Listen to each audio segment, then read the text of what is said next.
Hello, welcome back to the reading of the poem of the Man God, written by Maria Valtorta, Volume 4.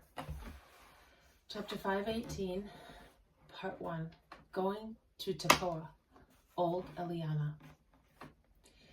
29th October 1946. There are still only 11 when they set out again.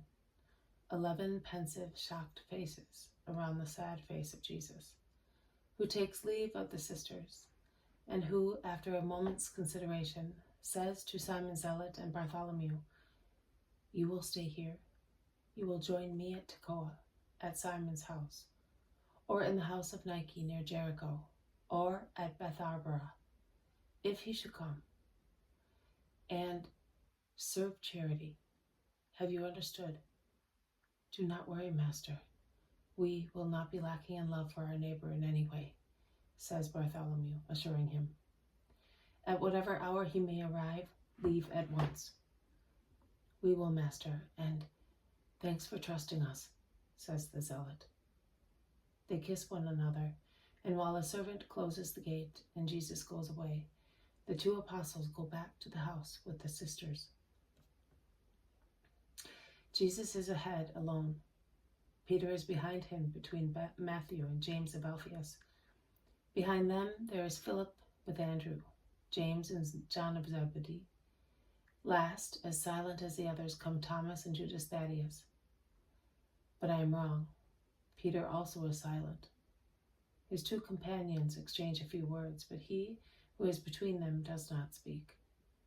He proceeds silently, with his head lowered. He seems to be holding a mute conversation with the stones and grass on which he is treading. Also, the last two seem to have the same attitude. The only difference is that, while Thomas seems to be engrossed in the contemplation of a tiny branch of willow, which he strips leaf by leaf, and looks at each leaf after detaching it, as if he were studying its light green shade on one side and the silvery one on the other, or the veins of its design, Judas Thaddeus is staring straight ahead. I do not know whether he is looking at the view, which, after they have crossed over the ridge of a mountain, stretches across the rather indistinct splendor of a plain at dawn, or whether he is only looking at the fair hair of Jesus, who has thrown his mantle back to enjoy the mild December sunshine on his head, and Thomas's occupation and Judas Thaddeus's contemplation of the view, or of the Master, end at the same time. The latter lowers his eyes and turns round, looking at his companion, while Thomas, who has reduced his little branch to a riding whip, raises his eyes to look at Thaddeus.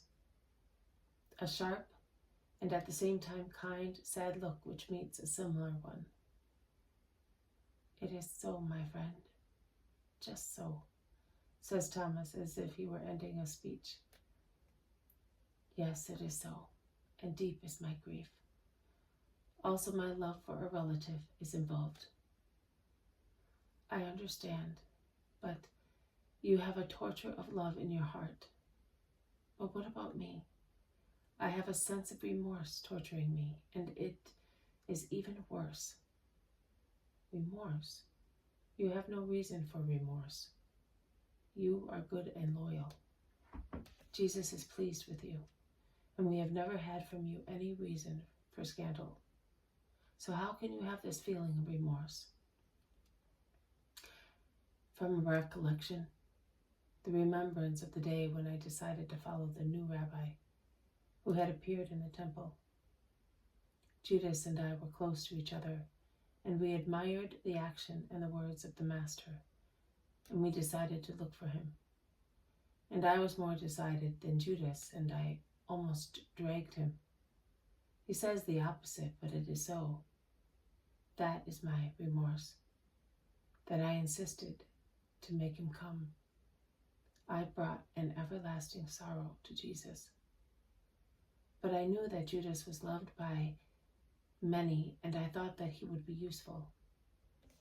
As foolish as all those who can but think of a king of Israel greater than David and Solomon, but still a king as he says that he will never be. I was yearning to have him among the disciples as he might be useful. I was hoping so, and only now I understand.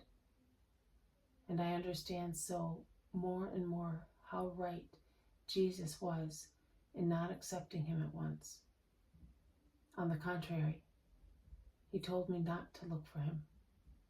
A cause for remorse, I tell you, remorse.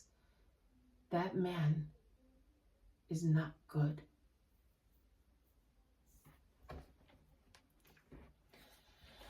This has been a reading from the poem of the Man God, written by Maria Valtorta, Volume 4, Chapter 518, Part 1, Going to Tekoah, Old Eliana. Thank you for listening. I will see you tomorrow. May God bless you, and may peace be with you.